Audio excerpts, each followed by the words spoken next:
श्री कृष्ण गोविंद हरे मुरारे, हे नाथ नारायण वासुदेवा। आप सभी को राधे राधे। आज हम कार्तिक महात्म्य के 14वें अध्याय की कथा करेंगे। नारद जी कहने लगे कि हे राजा पृथु, आप सर्वज्ञ हैं, इसलिए संतान की वृद्धि करने वाला तथा सब प्रकार के सुख देने वाला महाविद्या, महामाया, महामेघा, महासमृद्धि, महामोहा, महादेवी, महाईश्वरी तथा सर्वेश्वरी अहोई देवी का व्रत तुमसे कहता हूँ। राजा ने पूछा, महाराज, यह व्रत कब और कैसे किया जाता है तथा यह अहोई देवी कैसे उत्पन्न हुई? तब नारद जी कहने लगे कि एक समय कलयुग में बड़ा भारी दुर्भिक्ष पड़ा तथा महामारी से बहुत सी अकाल मृत्यु हुई। तब सब लोग एकत्रित होकर उस विपत्ति के निवारण का उपाय सोचने लगे। अंत में निश्चय कर कार्तिक कृष्ण सप्तमी को सबने व्रत रखा। व्रत करते समय शाम को चामुंडा देवी हाथ में मुंड लिए प्रकट हुई और कहने लगी कि हम रुद्र सहित विहार करने के लिए यहाँ पर आए हैं, परंतु सारे संसार में पाप छाया हुआ है। ब्राह्मण वेदहीन, क्षत्रिय असमर्थ तथा वैश्य और शूद्र धर्म रहित हो गए हैं। स्त्रियों ने पतिव्रत धर्म छोड़ दिया है, इसलिए सब लोग अहोई देवी का व्रत करो। कार्तिक कृष्ण सप्तमी तथा अष्टमी को बाल, वृद्ध और रोगियों को छोड़कर सबको यह व्रत करना चाहिए। सारे दिन भोजन ना करके शाम को अहोई देवी, जो कि मेरा ही नाम है, उसका पूजन करना चाहिए। अपने मकान को गोबर और मिट्टी से लिपें। द्वार पर 4 रंगों काला, पीला, हरा और लाल से मेरी मूर्ति बनाएं।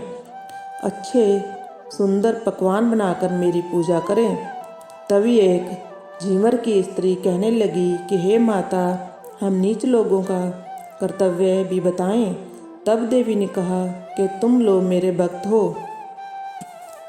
सो सब लोग मेरा पूजन करके मेरी संतान को पूजेंगे तो उनकी पूजा सफल होगी, वरना नहीं।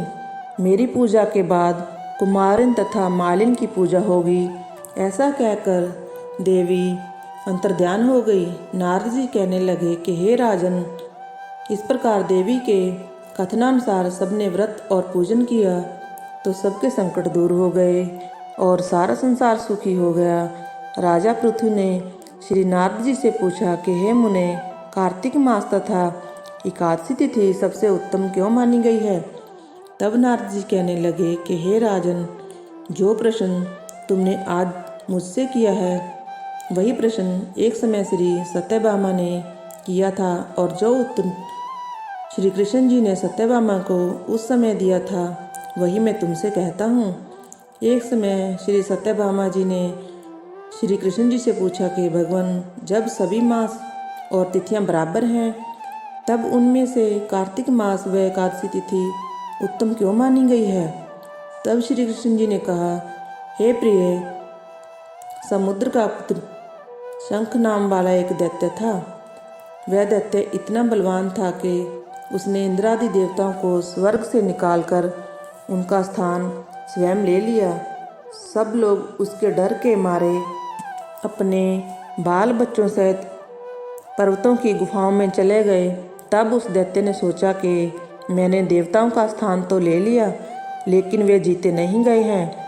सो ऐसा प्रतीत होता है कि देवता वेद मंत्रों से ही बलवान हैं, इसलिए मंत्रों सहित वेदों को हर ले जाऊं।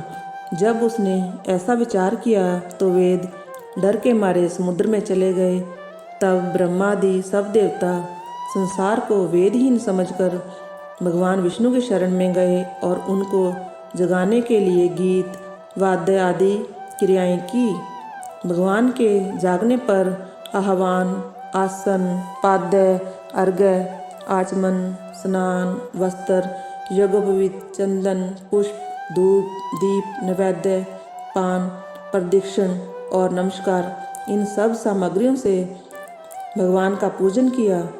तब भगवान प्रसन्न होकर देवताओं से कहने लगे कि हे देवताओं, हम तुमसे अति प्रसन्न हैं। अंत शंख आदि दैत्यों को मारकर चारों वेदों को ले आएंगे। परंतु आज से वेद बीज मंत्रों सहित कार्तिक मास में जल में रहेंगे। कार्तिक मास में जो कोई जल में स्नान करेगा उसको यज्ञ के अंत के समान फल मिलेगा और उसके समस्त विघ्न दूर हो जाएंगे। आप लोगों ने क्योंकि एकादशी के दिन हमको जगाया है, इसलिए सब तिथियों में एकादशी अधिक मान्य होगी। कार्तिक तथा एकादशी के व्रत हमको अति प्रिय हैं। नारद जी कहने लगे, हे राजन, इतना कहकर भगवान मत्स्य का रूप धारण कर विंध्याचल में निवास करने वाले कश्यप ऋषि जी की अंजलि में आ गए।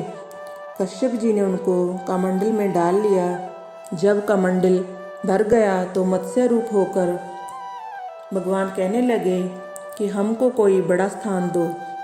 तब कश्यप जी ने घड़ा दिया। घड़ा भी भर गया तो उन्होंने कुएं में छोड़ दिया। परंतु भगवान धीरे धीरे बढ़ते रहे तो कश्यप जी ने उनको समुद्र में डाल दिया। जब भगवान समुद्र में भी बढ़ने लगे तब मत्स्य अवतार भगवान शंखासुर दैत्य को मारकर बद्रीनारायण के आश्रम पर आए। यहाँ आकर भगवान ने देवताओं से कहा कि हमने शंखासुर को मार दिया है।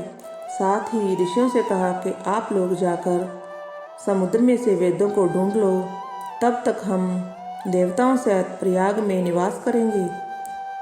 तब ऋषियों ने वेदों के 6 अंगों छंद, व्याकरण, कोश, व्यादक, ज्योतिष और स्मृति सहित तपोबल द्वारा समुद्र में से ढूंढ निकाला।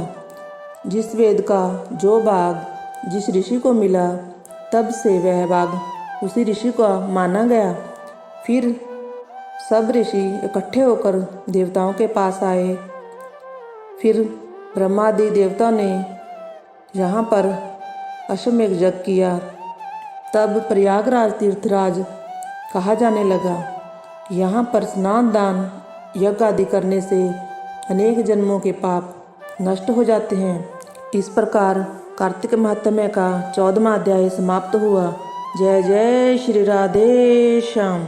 ऐसी ही बहुत सारी वीडियोस देखने के लिए चैनल को सब्सक्राइब करें और वीडियोस को लाइक करें।